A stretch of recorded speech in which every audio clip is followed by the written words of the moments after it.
informasi akan mengadopsi kebutuhan kita laporan investasi tadi ya Pak ya.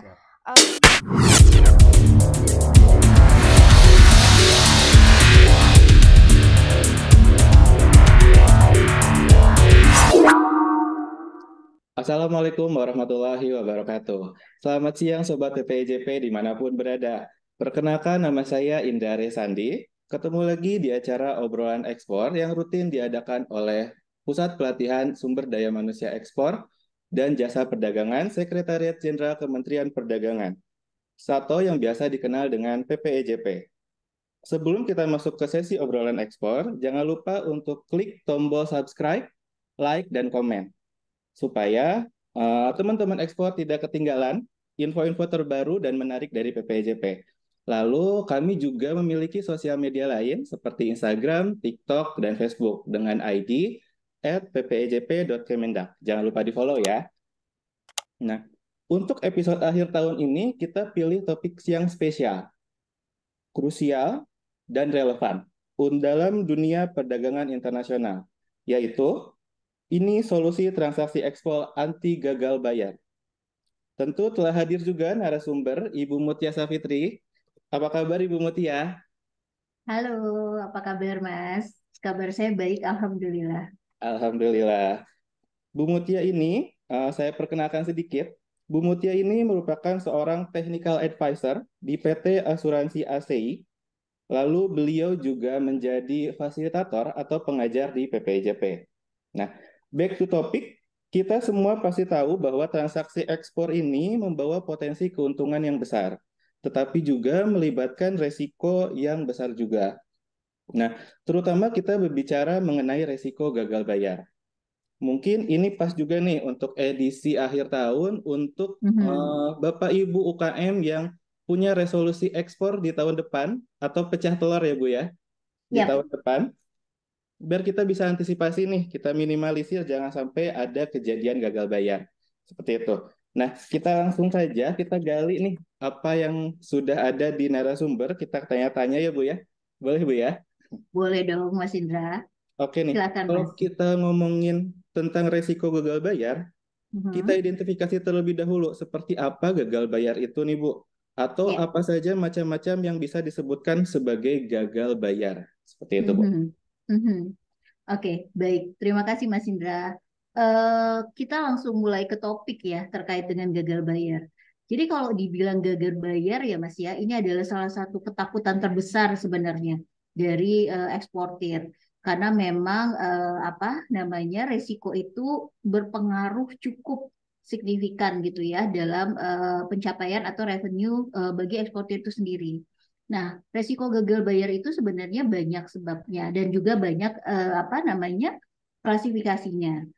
Jadi kalau di kami di PT Asuransi ASEI kita mengklasifikasi menjadi dua resiko gagal bayar. Yang pertama adalah gagal bayar yang disebabkan oleh resiko komersial. Nah, apa sih yang gagal bayar dari resiko komersial? Resiko komersial itu umumnya kalau mereka si bayarnya itu mangkir, nggak mau bayar, tiba-tiba pergi kayak gitu aja atau menghilang, atau bahkan mungkin dia scammer gitu kan? Atau resiko yang berikutnya adalah bangkrut. Tiba-tiba perusahaan itu dinyatakan bangkrut di negaranya dan dia tidak otomatis tidak sanggup gitu ya untuk membayar utang-utangnya gitu. Dan satu lagi resiko yang berikutnya adalah mungkin juga ini ya resiko yang disebabkan oleh ketidakmampuan secara cash flow dari pihak eksportir. Jadi memang pada saat ini dia cash flow-nya kurang baik gitu ya. Jadi dia merasa tidak mampu untuk membayar apa namanya pembelian yang dia lakukan atau order yang dia lakukan. Itu adalah risiko komersil. Jadi memang risiko-risiko ini umum terjadi gitu dalam transaksi ekspor. Lalu juga yang berikutnya, klasifikasi berikutnya adalah risiko politik. Nah, resiko politik ini juga nggak kalah penting nih gitu ya. Resiko politik ini kaitannya lebih ke regulasi dari suatu negara, khususnya negara bayar. Nah, contohnya kalau resiko politik itu adalah misalnya ada perubahan regulasi terkait dengan impor di negara buyer gitu ya. Atau juga ada satu lagi adalah pembatasan falas keluar dari negara buyer. Itu juga menjadi salah satu resiko politik. Lalu juga yang berikutnya adalah resiko politik adalah huru-hara di negara pihak buyer gitu. Nah, itu adalah menjadi klasifikasi dalam resiko politik. Jadi itu yang kami buat gitu ya, atau yang kami coba masukkan dalam dua kelompok besar yang berpotensial untuk membuat kerugian atau terjadinya gagal bayar dalam transaksi ekspor. Mungkin itu sih Mas, untuk resiko-resiko yang biasanya terjadi dan umumnya terjadi di dalam kegiatan ekspor. Oke, Bu. Berarti tadi ada dua ya, Bu ya, resiko komersil, lalu resiko politik ya, Bu ya. Politik, Nah, betul sekali. lalu bagaimana sih, Bu, kalau saya tanya untuk yang politik dulu ya, Bu ya. Bagaimana, Siap. karena kan kita tidak tahu dinamika politik itu kan cepat, Bu ya. Nah, Betul. bagaimana untuk kita menangani eh, seperti itu, Bu? Oke, untuk resiko politik ya, betul ya. Memang ini adalah sesuatu yang di luar kontrolnya kita, karena ini kan cakupannya adalah besar ya, cakupannya ada Ya. makro kebijakan dari suatu negara. Nah, memang untuk itulah asuransi ini perlu atau proteksi ini perlu di apa namanya di kita edukasi dan juga wajib bagi eksportir untuk mengamankan transaksi mereka melalui asuransi. Jadi memang apa namanya regulasi ini bukannya sesuatu yang bisa dengan mudah berubah sebenarnya, Mas. Atau kita mudah intervensi apa masuk gitu ya, intervensi ke dalam kebijakan suatu negara. Nah, untuk sesuatu yang di luar kontrolnya kita, penting sekali kita memproteksi diri kita dengan asuransi gitu ya. Karena memang dengan asuransi ini minimal kita bisa meminimalisir kerugian. Jadi kan saya nggak bilang di sini dengan adanya asuransi kita bisa membuat resiko itu menjadi nol, tidak gitu ya. Asuransi itu adalah meminimalisir kerugian yang terjadi dari kegiatan ekspor. Contoh mungkinnya yang bisa saya sampaikan adalah hal yang terjadi di negara Mesir pada saat ini. Jadi di Mesir saat ini ada pembatasan falas keluar dari negara mereka. Jadi ini adalah satu bentuk kebijakan dari pemerintah dalam menanggulangi apa namanya resisi ekonomi yang terjadi di negaranya, gitu ya. Jadi memang bukannya si pihak buyer tidak mampu membayar gitu karena dia juga punya uang di dalam maksudnya di dalam bank account-nya dia, tapi ini adalah regulasi yang dibuat pemerintah untuk menekan apa namanya transaksi atau menekan keluarnya falas dari negaranya sehingga diharapkan bisa menekan inflasi di negara tersebut gitu kan. Nah, ini kan sebenarnya regulasi yang kaitannya sama pemerintahan negara buyer. Nah, pada saat itu atau pada saat terjadinya transaksi itu, kalau mereka menggunakan asuransi ekspor, si eksportir bisa langsung klaim ke kami. Karena itu masuk dalam cakupan atau coverage area dari resiko yang ditanggung oleh asuransi ekspor. Jadi itu Mas. Jadi salah satu contohnya adalah khususnya resiko politik untuk sesuatu yang di luar kontrol kita dan otomatis pasti di luar kontrol kita karena kan memang ini adalah regulasi suatu negara akan lebih baik dan akan membuat tenang bagi pihak eksportir untuk memproteksi dirinya dengan asuransi. Seperti itu, Oh, Mas. baik, Bu. Berarti penting ya, Bu ya, untuk proteksi asuransi ini. Karena walaupun seperti kita tahu bayarnya itu punya uang di bank account-nya, bisa membayar, tapi ketika negaranya tidak membolehkan uang itu keluar, itu Betul. bisa terproteksi ya, Bu ya, oleh asuransi ya, Bu. Ya, betul sekali, Mas. Karena memang seperti yang kita tahu, term of payment atau cara pembayaran transaksi luar negeri umumnya itu adalah berjangka, gitu. Iya. Nah, kalau memang sudah berjangka di awal, lalu ditambah lagi dengan harus masuk ke dalam waiting list pembayaran transaksinya, itu kan akan memakan waktu cukup lama. Dan itu pasti akan mempengaruhi cash flow dari eksportir itu sendiri. Nah, Oke. itu sebabnya kami apa namanya asuransi ekspor itu memang mengedukasi untuk menggunakan fasilitas kami dalam hal ini. Sehingga eksportir pun juga aman dalam apa namanya dalam cash flow-nya mereka atau keuangannya mereka. Khususnya untuk teman-teman yang ada di UKM, Mas, atau usaha kecil menengah. Karena itu benar-benar berpengaruh bagi teman-teman UKM khususnya. Nah, Seperti itu, Mas. gimana nih, Bu, kalau untuk dampaknya ke UKM itu, Mhm. apakah sempat ada contoh kasusnya nih, Bu, untuk UKM Mhm. di Indonesia Mhm. itu setelah menggunakan asuransi ini, mereka lebih Mhm. terproteksi, Bu? Karena Oke. kan seperti yang kita Hmm? tahu, limit dari sumber daya Mhm. keuangan, SDM-nya juga ya Bu ya. Ketika Mhm. harus mengalami resiko gagal bayar itu pasti akan berdampak kan Bu ya terhadap UKM. Betul. Nah itu bagaimana Bu proteksi ini bisa memberikan keamanan bagi UKM Bu? Oke, baik. Memang saat ini pemerintah lagi menggalakkan ya Mas ya ekspor khususnya dari teman-teman UKM gitu ekspor. Karena memang UKM ini mungkin kalau kita bilang skala transaksinya memang tidak terlalu besar gitu umumnya. Tapi karena jumlah mereka cukup banyak itu juga memberikan dampak yang signifikan apabila mereka bisa melakukan transaksi ekspor secara bersamaan. Nah, itulah peran kami sebagai perusahaan yang memang ditunjuk oleh negara untuk memproteksi transaksi ekspor para eksportir non migas khususnya. Nah, apalagi teman-teman UKM yang mungkin secara cash flow tidak boleh atau sangat ketat sekali, jangan sampai terganggu gitu ya Betul. perputaran uang di dalam perusahaan mereka gitu.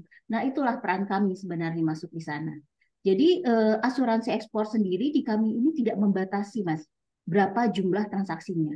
Mau besar, mau kecil, itu pasti kami proteksi selama memang yang menjadi dasar analisa kami atau underwriting kami adalah si buyer, kredibilitas buyer, plus juga term of payment, cara pembayaran dari pihak buyer, dan satu lagi adalah kelas negara. Karena di kami di PT Asuransi ASEI kami sudah masuk ke dalam asosiasi asuransi ekspor dunia atau yang biasa disebut dengan BRI Union. Jadi kami part of-nya BRI Union. Nah, karena bagian dari BRI Union, kami juga disebut sebagai Export Credit Agency. Jadi masing-masing negara tuh nggak banyak yang dapat apa namanya sebutan Export Credit Agency. Kalau di Indonesia itu ada kami dan juga ada teman kami yaitu Exim Bank. Nah, untuk ekspor kredit agency ini memang kami harus apa namanya terus-terusan mengedukasi gitu ya, plus juga apa namanya memberikan eh, informasi mengenai pentingnya asuransi itu sendiri. Kalau boleh jujur ya, Mas Indra, masyarakat kita tuh masih belum insurance minded, masih belum terbuka dengan yang namanya asuransi. Nah, Betul. kebetulan saya Setuju, Bu. di Ya, kebetulan nih saya nggak tahu kenapa di PPEJP saya disuruh mengajar mengenai cost and pricing gitu ya untuk ekspor atau menghitung biaya dan juga harga ekspor. Nah, sebenarnya saya melihat ini suatu apa namanya sesuatu hal yang saling berkaitan nih dengan apa yang Hmm. saya jalani di asuransi ekspor. Dengan mengajari teman-teman eksportir bagaimana cara menghitung cost dan juga cara membuat harga jual ekspor, itu otomatis saya juga bisa mengedukasi mengenai pentingnya asuransi dan bagaimana asuransi itu masuk atau dihitung di dalam cost dari suatu transaksi ekspor. Jadi nggak ada lagi tuh nanti eksportir kita ngerasa, oh kalau pakai insurance udah pasti profit saya kurang, margin saya kurang gitu. Itu mestinya udah nggak boleh lagi tuh ada kalimat kayak gitu. Karena memang asuransi ini penting. Bahkan di negara-negara maju, mungkin kalau kita bilangnya traditional market ya, kalau di perdagangan internasional, itu mereka sudah apa namanya sudah terbuka dengan yang namanya asuransi. Jadi bagi mereka asuransi itu adalah sesuatu yang sifatnya wajib mereka perhitungkan dalam cost atau perhitungan biaya dan juga perhitungan harga jual ekspor. Nah, jadi inilah yang kami lakukan saat ini, Mas, gitu ya, untuk apa namanya mengedukasi eksportir kita dan khususnya untuk teman-teman UKM ekspor agar mereka tetap bisa terproteksi. Jadi khusus untuk teman-teman UKM ekspor, kami juga memberikan fasilitas di mana mereka bisa berkonsultasi ke kami terkait dengan kegiatan ekspor mereka seperti itu. Dan satu lagi yang Oke. menjadi fasilitas gitu ya, Mas ya, kita juga bisa mengecek kredibilitas buyer. Nah, itu yang penting banget. Kita bisa cek nih, buyer ini oke atau tidak. Kalau kami bisa mengcover sampai 100%, itu tandanya berdasarkan analisa kami, buyer ini bagus. Tapi kalau tidak bisa kami cover atau mungkin bisa setengahnya, biasanya kami akan memberikan saran-saran. Nah, lalu kalau misalnya ternyata kami cek buyer ini benar-benar tidak bagus dan mungkin tidak ada gitu ya secara fisik gitu Hmm. buyer tersebut, nah itu biasanya kami akan menolak untuk mengcover. Nah, jadi karena ada apa namanya pagar-pagar seperti itu gitu ya, dari hasil analisa kami. Nah, ini penting banget untuk teman-teman UKM ketahui gitu. Jadi kami juga sebagai perusahaan asuransi menjadi juga konsultan bagi mereka gitu dalam mendampingi mereka melakukan transaksi ekspor. Seperti itu Mas Indra. Oke. Nah, tadi menarik nih, Bu, ketika Bu Mhm. Mutia mengajar pelatihan cost and pricing itu menyelipkan unsur asuransi ya, Bu, di dalamnya, Bu ya. Iya, Jadi betul. ketika membuat UKM ini aware ya, Bu ya. Setidaknya Iya. sudah mempersiapkan ada loh dana untuk asuransi ini, seperti itu, Bu ya. Mhm. Nah, Iya. nanti untuk teman-teman yang ingin mengikuti pelatihan costing and pricing, Mhm. semoga bertemu Mhm. dengan Ibu Mutia nanti bisa belajar mengenai asuransi juga, Bu ya. Iya, pastinya Nanti kalau Mas, sudah pastinya. belajar, baru bisa langsung mendaftar nih ke PT Asuransi AC ya, Bu ya. Nah, ini juga Iya. sudah terverifikasi di dunia, Bu ya, Iya, sama betul, dengan betul. Exim Bank. Betul, kami bersama Exim Bank menjadi wakil Indonesia di Asosiasi Asuransi Ekspor Dunia atau BNI Union yang berpusat di London. Nah, berarti eh, sudah terverifikasi nih, sudah pasti aman ya, Bu ya. Insya Oke, Allah aman, Mas. Kalau oke. saya sih bilangnya gini, Mas, asuransi itu membuat detak jantung kita masih bisa berjalan normal pada saat kapal berangkat. Betul. Jadi gampangnya gitu. Karena teman-teman eksportir pasti mengerti lah apa pernyataan itu. Karena memang pada saat justru kami itu tegangnya adalah pada saat kapal berangkat. Karena resiko itu mulai terjadi. Pertama adalah resiko bayarnya nggak bayar nih gitu ya. Habis itu juga resiko yang berikutnya adalah mungkin barang udah sampai gitu ya, ternyata bayarnya nggak ada gitu, fiktif gitu. Jadi banyak hal yang memang kalau saya sih gampangnya mengedukasi mereka adalah biar detak jantung kita tetap normal. Seperti itu, Mas. Setuju, Bu. Atau biar bisa tidur pulas ya, Bu ya, setelah kapal Iya, berangkat. betul sekali. Oh. Nah, tadi mengenai kredibilitas buyer ya, Bu ya. Berarti ini Iya, masuk ke dalam resiko komersil, Bu ya. eh, Berarti kred- Mm-mm.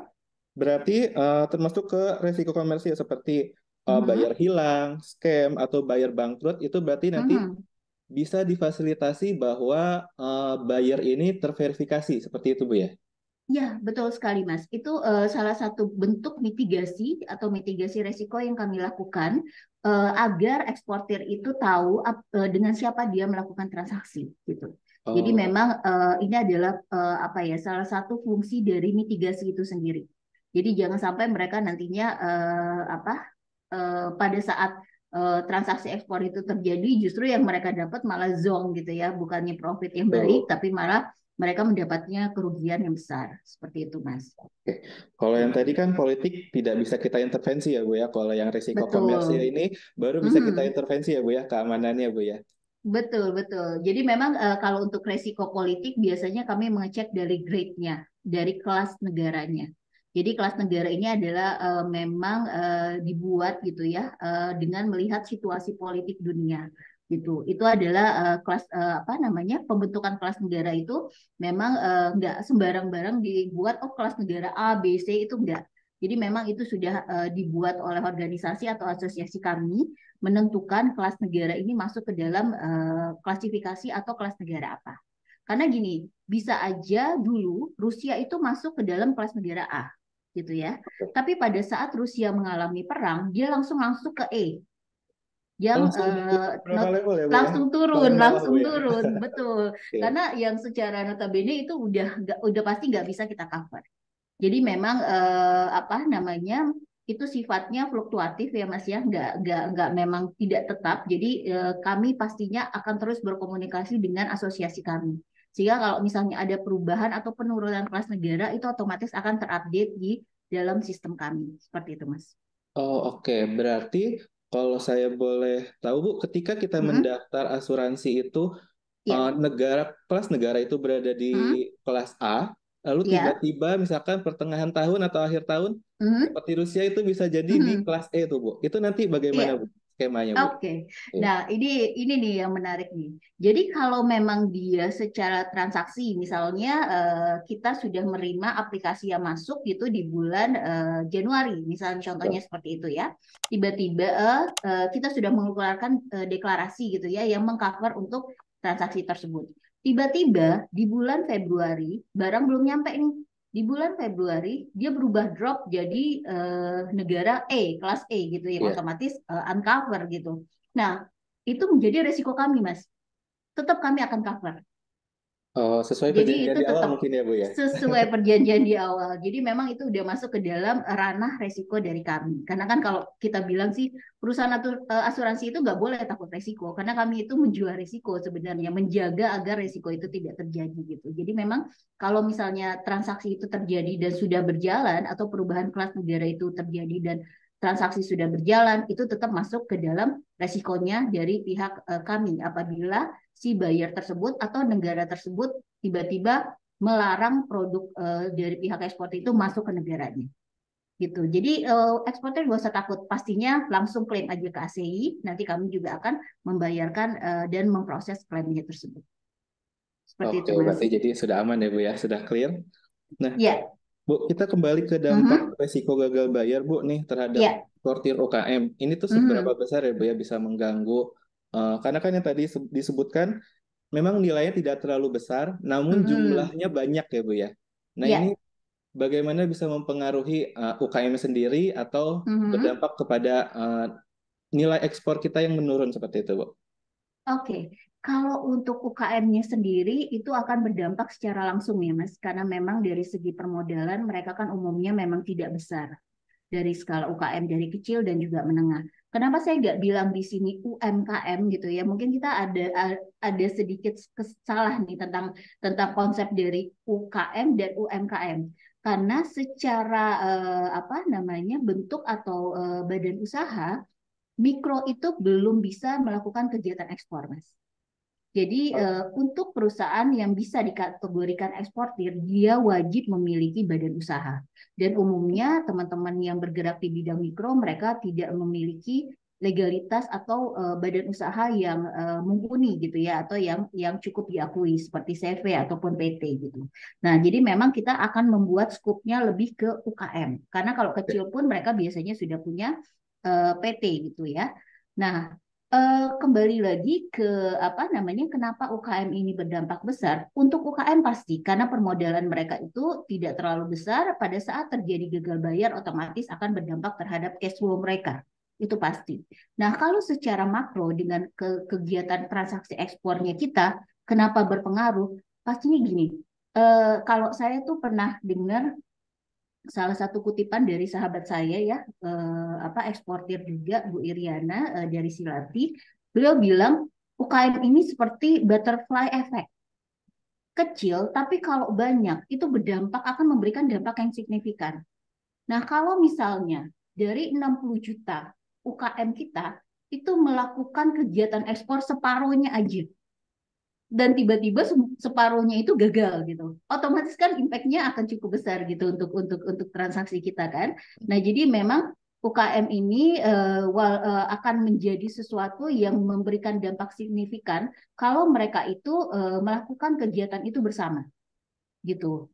Nah, jadi itu sebabnya kita nggak boleh memandang UKM, teman-teman UKM ini sebagai oh skalanya kecil gitu, tidak akan berdampak. Pasti berdampak. Karena memang satu lagi, teman-teman UKM ini nyalinya paling gede, Mas. Nyalinya paling gede. Begitu terima PO, nggak lihat bayarnya itu siapa, main kirim aja.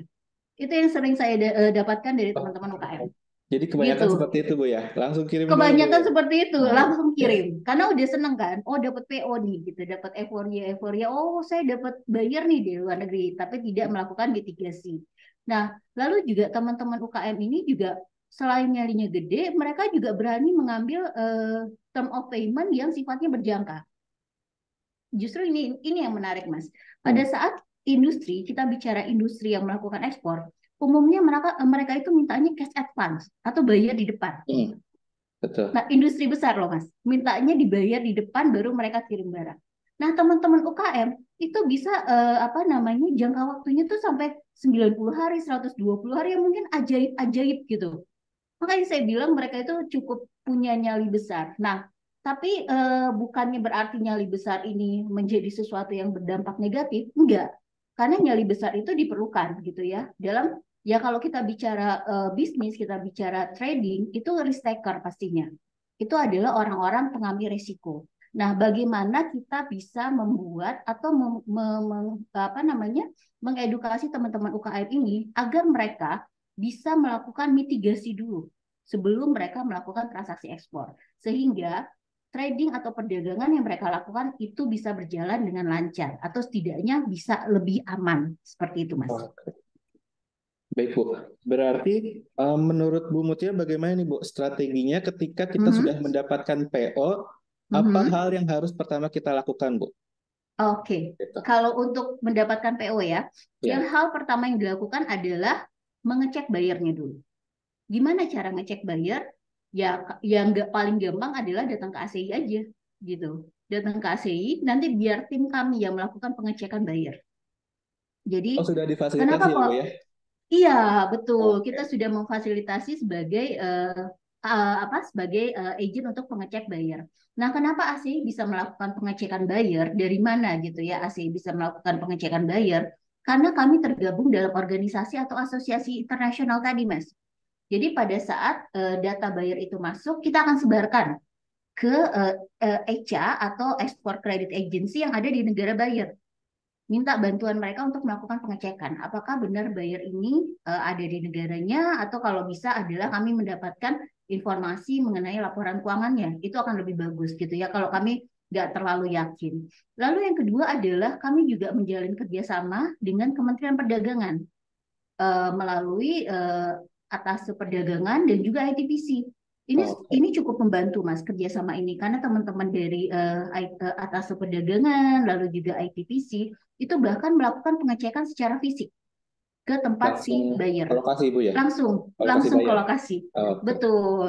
Nah, itu yang yang memang mensupport kami gitu ya. Baik itu sifatnya mungkin lebih ke bisnis to bisnis dan juga G2G gitu ya, government to government. Seperti itu Mas Indra. Baik, Bu. Lalu apa sih, Bu, kebijakan asuransi kredit ekspor? Bagaimana hal tersebut dapat membantu mengurangi resiko gagal bayar, Bu? Export credit insurance. Jadi memang ada umumnya kita bilangnya asuransi ekspor. Kalau di kami tuh ACI itu sebenarnya singkatan dari Asuransi Ekspor Indonesia. Tapi ada kesalahan pemahaman, bukan kesalahan, mungkin ada sedikit informasi yang kurang tepat gitu ya, di mana orang itu berpikir asuransi ekspor itu adalah cargo insurance. Mereka berpikir itu gitu. Ternyata Kargo kan bukan, ada Bu ya? yang marine dan non marine, padahal Iya. itu berbeda. Oke. Kalau cargo insurance yang di cover itu adalah barangnya selama pengiriman. Selama Nah, pengiriman, sedangkan Bu ya? selama pengiriman Iya, oke. sampai ke pelabuhannya bayar atau ke negaranya bayar. Nah, sedangkan kami asuransi ekspor atau yang kalau dalam bahasa Inggrisnya adalah export credit insurance, itu yang di cover itu adalah transaksinya yang disebabkan oleh dua resiko tadi, baik itu resiko komersil maupun juga resiko politik. Nah, jadi ini adalah sesuatu yang memang harus kita luruskan gitu mengenai asuransi ekspor. Jadi karena perbedaan resiko atau pembedaan cover cover resikonya yang sangat jauh gitu. Nah, itu yang kami coba melalui salah satunya juga melalui webinar, lalu melalui sosialisasi, bahkan juga sering sekali kolaborasi dengan beberapa kementerian gitu ya, untuk mengedukasi yang namanya export credit insurance ini. Nah, kalau dibilang ini penting nggak sih gitu ya, export credit insurance ini seberapa penting sih? Ya penting, karena ini jadi ketakutan terbesar. Nomor satu, coba tanya ke eksportir, apa yang dia takutkan pada saat dia melakukan ekspor? Pasti jawabannya satu, nggak dibayar. Pasti itu. Saya yakin sekali dia akan ngomong gitu. Bukan dia ngomong, oh kapal saya nanti jatuh gitu ya, atau nanti barang saya ternyata di perjalanan rusak. Mungkin itu bisa jadi ketakutan yang kesekian gitu. Tapi yang pertama ditanya adalah, mereka akan jawab, ya takut nggak dibayar gitu kan. Nah, sedangkan kami memang dibuat oleh pemerintah untuk mengcover resiko itu. Nah, itu sebabnya kenapa asuransi kredit ekspor ini perlu atau asuransi ekspor ini perlu ya untuk memproteksi mereka dari ketakutan utamanya mereka, gagal bayar. Dan kalau orang ketakutannya sudah dikurangi gitu ya, sudah diberikan solusi, pastinya akan lebih termotivasi Mas untuk melakukan ekspansi pasar, menambah volume transaksi. Jadi banyak dampak positif atau dampak baik yang dilakukan oleh pihak eksportir. Kalau mereka sudah tahu tentang manfaat dari asuransi kredit ekspor ini sendiri. Berarti eksportir bisa lebih percaya diri, Bu ya, ketika mengirim Betul, barang. betul, Oke. betul sekali, Mas. Betul. Nah, Bu, untuk contoh kasusnya sendiri, ini kan asuransi Mm-mm. ini di awal, Bu ya. Apakah Iya. ada, Bu, kasus-kasus yang ketika Mhm. mereka baru mengalami gagal bayar, baru datang ke Aha. eh ASEI. ACI ini, Bu, minta asuransi gitu. Nah, itu Wah, gimana, itu Bu, kalau contohnya kayak gitu, Bu? Nah, itu banyak banget, Mas. Katanya emang Oh, kan banyak, kalau Bu ya. menyesal banyak banget. Nah, Jadi katanya menyesal itu biasanya di belakangan gitu ya, Mas ya. iya. Memang gitu. Tapi mohon maaf sekali kalau memang terjadi seperti itu kami nggak bisa cover gitu karena memang yang kami cover adalah pre-shipment-nya. Sebelum barang itu berangkat, sebelum barang itu atau transaksi itu berjalan gitu ya. Jadi yang kami bisa lakukan pada saat itu adalah kalau mereka, oh saya udah nggak bisa dibayar nih gini-gini, ya udah next next shipmentnya ke kami gitu. Karena memang kami nggak bisa masuk ke ranah itu. Kalau memang transaksi itu sudah berlangsung atau transaksi itu sudah berjalan. Ada yang bilang tuh kan bisa backdate. Kami kan di audit. Itu nanti akan Oh, jadi salah satu penilaian dari audit juga gitu ya. Kalau memang kami melakukan backdate. Karena itu masuk ke dalam proses kecurangan kalau memang itu terjadi. Jadi memang itu sebabnya di awal ini kenapa proses edukasi itu penting. Jadi kami bermaksud untuk ya biar mereka sebelum ekspor sudah tahu gitu tentang keberadaan kami dan sudah menggunakan layanan kami gitu Mas. Tapi kalau mereka sudah post shipment itu nggak bisa di ACI seperti itu. nah, Kecuali itu ya, post teman-teman. shipmentnya, nah kecuali post shipmentnya ini adalah financing. Itu ada layanan yang berbeda. Jadi ada yang namanya di kami itu export billing insurance. Tapi yang menjadi tertanggungnya itu adalah pihak bank. Nah, post shipment ini sifatnya lebih ke pembiayaan. Kalau misalnya eksportir ini dapat term of payment-nya itu berjangka, contohnya LC gitu ya. LC-nya berjangka, LC usance, dia minta ke bank untuk dicairkan di awal. Hmm. Nah, bank minta itu di cover transaksinya. Nah, itu bisa masuk ke kami. Tapi itu layanan yang berbeda. Itu kita bilangnya export billing insurance atau EBI. Seperti itu, Mas. Oke. Nah, teman-teman, Sobat VIJP berarti kalau untuk mengimplementasikan ya asuransi ini Mhm. berarti harus ketika pre-shipment ya, Bu ya. Betul, betul sekali. Jadi memang harus dilakukan pada saat pre-shipment. Seperti itu. Nah, Bapak Ibu, ini semakin menarik nih. Nah, untuk kalau Bapak Ibu ingin belajar lebih dalam lagi, nanti kita di PPIJP ada pelatihan mengenai seperti cost and pricing ya Bu ya, itu juga ada Betul. nanti mengenai insuransi itu. Lalu ada Maksud. juga pelatihan prosedur ekspor, Ya, manajemen ekspor, itu juga ada mengenai cost and pricing ya Bu. betul. Lalu, Betul. Bu, ketika kita ingin mendaftar asuransi Mhm. ini, dokumen apa saja, Bu, yang harus dipersiapkan? Oke, yang langkah awal sih sebenarnya yang harus disiapkan adalah menjadi pemegang polis kami, Mas, yang di awal. Nah, itu umumnya kalau pemegang polis yang kami butuhkan adalah company profile-nya perusahaan, lalu juga legalitas perusahaan seperti NIB dan lain sebagainya gitu ya, legalitas pendukung. Dan juga biasanya kami meminta mungkin laporan keuangan terakhir. Laporan keuangan 1 tahun Hmm. gitu ya dalam 1 tahun karena kan kami ingin tahu juga nih kira-kira mereka sudah bertransaksi atau sudah melakukan kegiatan transaksi kemana aja jadi nggak harus misalnya oh saya belum ekspor ini baru yang pertama tapi saya domestiknya sering gitu nggak apa-apa laporan keuangan 1 tahun terakhir aja yang kami minta gitu itu salah satu yang memang harus mereka persiapkan sebelum menjadi nasabahnya ACI. Lalu setelah itu baru pada saat sudah terbit polis, nah mereka boleh mengajukan kira-kira ada buyer atau transaksi ekspor yang ingin di cover ke kami. Seperti itu. Jadi memang langkah awalnya jadi pemegang polis, baru setelah itu setelah menjadi pemegang polis, baru setiap transaksi mereka melaporkan kegiatan transaksinya ke kami untuk di cover asuransinya. Oke, jadi sebelum ada PO untuk ekspor pun bisa langsung menjadi Hmm, mendaftar dulu, Bu ya. Nanti baru iya ketika bisa. ada PO, baru kita mengajukan ke AC-nya. Iya betul, bisa banget Mas. Bahkan di asuransi ekspor, karena kami tahu yang namanya eksportir itu kan tidak selalu transaksinya itu sifatnya ekspor aja ya perusahaannya ya Mas. Pasti ada kombinasi dengan domestik. Nah, kami juga memberikan layanan untuk coverage, untuk cover resiko domestik juga. Jadi kalau misalnya mereka bayarnya itu ada di Indonesia, dan mereka melakukan transaksi mungkin dengan buyer baru atau mereka juga tidak yakin dengan buyer tersebut, itu kita bisa cover. Jadi memang area untuk transaksinya nggak melulu harus ekspor. Walaupun memang yang menjadi tugas utama kami adalah memproteksi ekspor. Seperti itu. Oke. Lalu Bu, untuk mengurus asuransi ekspor ini, karena kan kalau Mhm. kita lihat UKM sendiri, mungkin masih ada yang belum memiliki pembukuan seperti itu, Bu, catatan keuangan Mhm. yang dalam dokumen ya, Bu ya.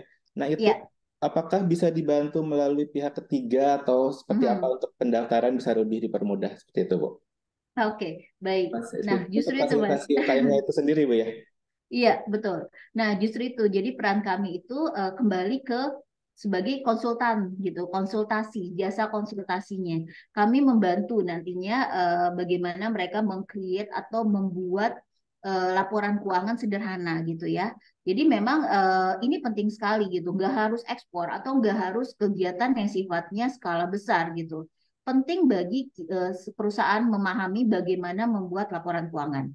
Nah, kalau misalnya mereka belum buat, ya datang aja ke kami, Mas. Nanti kami akan bantu gitu ya untuk mendampingi pembuatan laporan keuangannya itu sendiri. Tapi yang mungkin yang mereka harus persiapkan adalah bukti-bukti transaksi ya Hmm. atau invoice-invoice yang terjadi di kegiatannya mereka atau di perusahaannya mereka. Sehingga nanti dari tim kami juga bisa memberikan jasa konsultasi ya pada saat mereka ingin dibuatkan laporan keuangan. Seperti itu, Mas. Oke. Lalu Bu, nah kalau untuk UKM ini apakah ada fasilitas atau premi Mhm. khusus Bu untuk Mhm. UKM Bu? Oke, baik. Jadi memang kalau boleh jujur, ASEI ini kan memang sudah berdiri 38 tahun ya Mas ya. Dari tahun 85 gitu. Kita memang dibentuk gitu. Nah, dari dulu sampai sekarang eh, lebih dari 70% klien kita lebih banyak ke industri atau skala besar gitu. Karena memang waktu itu ekspor ekspor dari industri kan memang cukup masif ya gitu ya, cukup besar. Sampai sekarang pun juga gitu. Nah, tapi ternyata pas saat kita mengalami apa namanya eh sorry krisis ekonomi gitu ya, resesi ekonomi gitu ya, resiko krisis ekonomi, ternyata kita nggak harus bergantung di bisnis atau industri yang skala besar aja. Ternyata bisnis yang skala kecil seperti UKM ini penting banget kita jaga fondasinya, gimana mereka ini bisa tercover. Nah, sekarang ini memang kami lagi shifting nih, Mas, dari yang namanya industri besar masuk ke dalam industri UKM gitu ya, ke teman-teman kelas UKM gitu atau skala UKM. Nah, sweetenersnya apa nih yang diberikan ke teman-teman UKM ya? Untuk saat ini memang ada beberapa sweeteners, Mas. Salah satunya adalah ya tadi kami memberikan layanan yang sifatnya konsultasi. Jadi nggak melulu sifatnya kami fokus ke bagaimana mereka menjadi nasabah kami, tapi kami juga memberikan pendampingan dan juga layanan konsultasi. Nah, jadi kalau nanti kapan-kapan Mas Indra bisa main ke kantor kami gitu ya di Bu. Menara Kadin. Di Menara Kadin tuh kami punya satu tempat yang memang kami dedikasikan sebagai pusat konsultasi dan forum bisnis ekspor. Nah, jadi memang siapapun bisa datang ke ASEI apabila mereka ingin konsultasi mengenai bisnisnya. Dan kami memang fokuskan ini, utamakan adalah untuk teman-teman UKM. Lalu kegiatan kami juga kami aktif gitu, mengangkat apa namanya seperti podcast gitu ya, webinar yang kaitannya tentang UKM. Contohnya adalah salah satu program kami UKM Bicara. Jadi bagaimana UKM-UKM ini, karena orang biasanya sukanya success story, Mas. Kalau kami pengennya Betul. sesuatunya yang beda. Kami pengen ngangkat sesuatu yang sifatnya kegagalan, dalam tanda kutip, bagaimana kegagalan ini bisa kita temukan solusinya. Jadi kita belajar dari kegagalan. Nah, itu kita undang UKM-UKM untuk bicara seperti itu.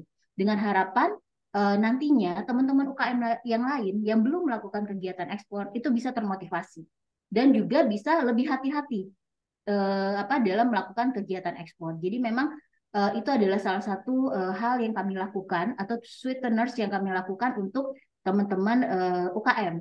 Lalu ya selain itu juga kami memberikan diskon-diskon khusus nih Mas untuk teman-teman UKM, khususnya untuk misalnya mereka pemegang polis baru atau mereka karena kan di kami juga informasi buyer itu juga ada biayanya ya pada saat pengecekan data buyer. Nah, tapi memang biayanya jauh sangat murah dibandingkan mereka melakukan pengecekan sendiri melalui agen informasi data gitu ya. Jadi memang kalau kita biasanya ngecek di agen informasi gitu ya, informasi data, itu biasanya bisa dikenakan antara $200 gitu ya, 150 sampai $200. Tapi kalau melalui ACI, khususnya untuk teman-teman UKM, kami cuma mengenakan charge di 500.000. Jadi itu adalah salah satu cara kami gitu ya, atau ya apa ya, hal yang kami offer, kami tawarkan gitu ke teman-teman UKM untuk menjadi bagian dari ekosistem ekspornya ASEAN. Seperti itu, Mas. Yang tentunya untuk memproteksi UKM juga, Bu ya, di antara Pasti, lain. Ya. pastinya, Mas. Oke. Nah, Ibu, tadi kan dibahas mengenai konsultasi di Menara Kadin ya, Bu ya. Nah, Iya. itu untuk mendaftar, apakah perlu mendaftar dulu? Lalu kita dapat mendapatkan akses mengenai asuransi ekspor ini melalui apa saja, Bu? Oke, baik. Kalau untuk konsultasi langsung ke tempat kami, itu bisa langsung ya Mas ya, bisa langsung datang. Tapi mungkin kalau ingin didampingi selama transaksi ekspor, yang pertama mereka harus jadi nasabah kita dulu. Itu salah satu apa namanya persyaratannya gitu. Tapi kalau ingin coba tahu tentang ASEI dan pengen apa sih layanan atau apa sih yang diberikan oleh ASEI, bisa langsung datang aja ke Menara Kadin lantai 21. Nah, tapi kalau untuk detail ingin didampingi selama transaksi, memang kami mengharuskan menjadi nasabah kami. Karena bagaimanapun juga kami ingin mengetahui gitu, siapa sih nasabah kami ini sendiri. Kan pada saat mereka apply sebagai nasabah kami gitu ya, mereka itu kan kami akan mendapatkan mengenai legalitas dokumennya mereka. Jadi kami lebih mengenal siapa yang menjadi klien dari ASEI itu sendiri. Seperti itu, Mas. Lalu juga kami punya beberapa channel gitu ya di sosial media, itu juga bisa menjadi sarana untuk informasi dan edukasi mengenai layanan konsultasi ekspor kami. Memang secara garis besar ya, Mas ya, kita itu pengen punya cita-cita nih, Mas, mudah-mudahan terwujud gitu ya. Kita pengen buat satu ekosistem yang utuh, ekosistem ekspor di dalam ASEI. Karena kami tahu kami itu cuma memiliki pengalaman di bidang asuransi, kami bukan tipikal yang palu gada gitu yang bisa segalanya gitu ya. Akhirnya kami di dalam ekosistem ini menjalin kerjasama dengan beberapa stakeholder gitu yang memang ekspor di bidang masing-masing. Contohnya adalah di dalam transaksi ekspor kita butuh yang namanya pembiayaan. Lalu juga kalau teman-teman UKM butuh yang namanya agregator. Karena teman-teman UKM khususnya yang belum pernah ekspor, ini butuh didampingi oleh agregator gitu ya. Lalu juga apalagi yang ada di dalamnya, itu adalah perusahaan logistik. Karena kami tahu sekali teman-teman UKM, walaupun saya mengedukasi mereka kalau transaksi pertama harus FOB gitu, nggak boleh ngambil selain FOB gitu ya. Nah, tapi logistik ini sendiri itu penting, Mas. Karena pada saat dia mau beralih gitu dari FOB menjadi CIF atau CFR, mereka butuh perusahaan logistik. Nah, itu sebabnya kami berkolaborasi dengan beberapa stakeholder untuk masuk ke dalam ekosistem ini. Dengan harapan kalau eksportir datang ke ASEI atau pelaku bisnis datang ke ASEI, mereka bisa mendapat one-stop solution. Jadi mereka nggak usah kemana-mana, mereka bisa dapat informasi dan juga konsultasi yang penuh di sini. Jadi kami bisa mereferalkan mereka ke beberapa pihak tergantung dari kebutuhan atau need-nya mereka. Seperti itu, Mas. Oke, siap, Bu. Lalu, Bu, sebelum kita berakhir nih, Bu, saya masih penasaran. Gak berasa ya? Iya, Bu. Sudah 30 menit, Bu. Lalu, saya masih penasaran, Bu, apakah mitigasinya seperti apa, Bu, ketika kita sudah mengalami resiko gagal bayar itu, Bu? Nah, itu saran dari Bu Mutia itu mitigasinya seperti apa, Bu, untuk UKM? Oke, kalau udah gagal bayar, kayaknya proses mitigasinya agak sulit dilakukan ya Mas ya, karena memang prosesnya sudah terjadi gitu gagal bayar. Tapi kalau mitigasi mungkin bisa ke buyer yang berikutnya.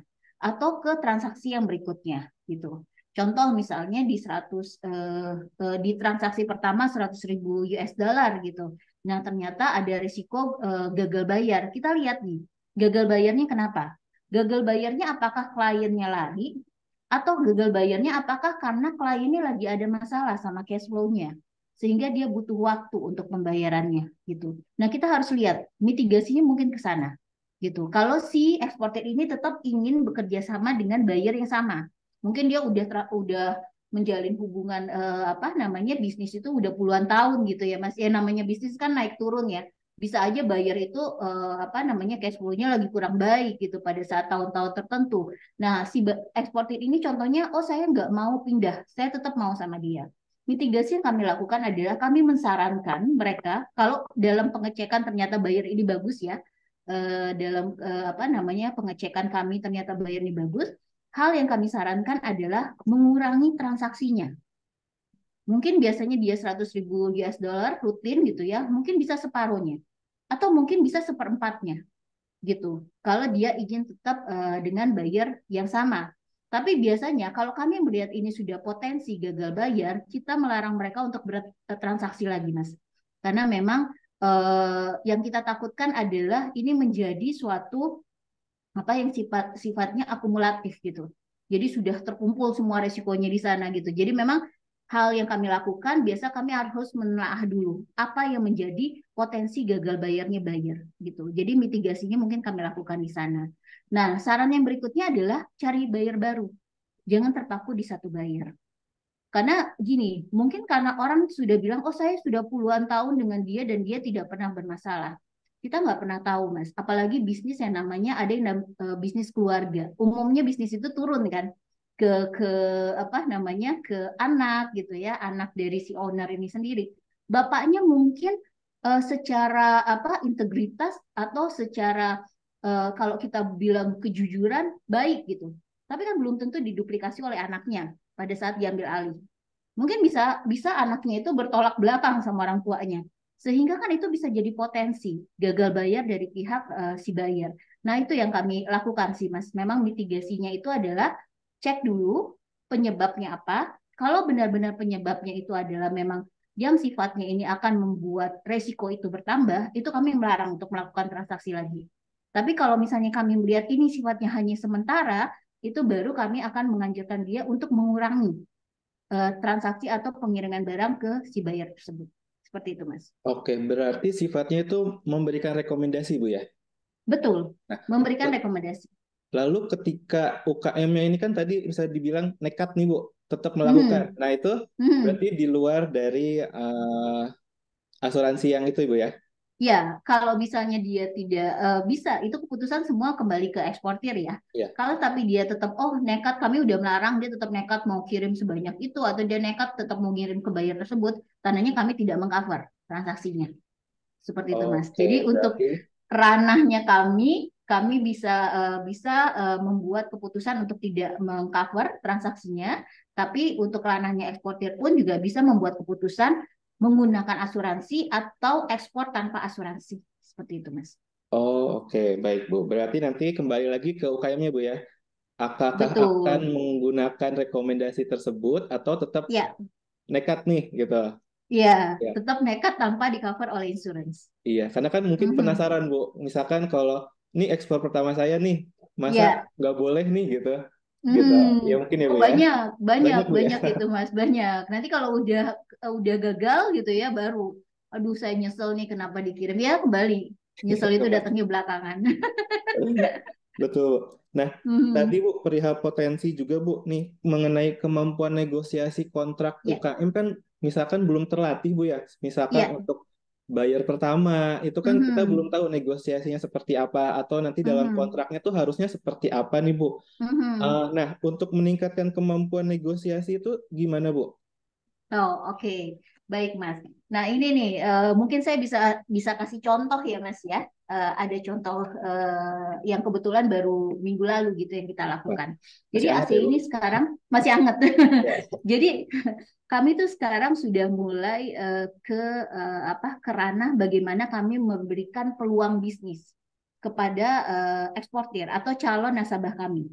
Dalam hal ini bisa UKM. Kita ambil contohnya kemarin itu memang kami fokuskan adalah UKM.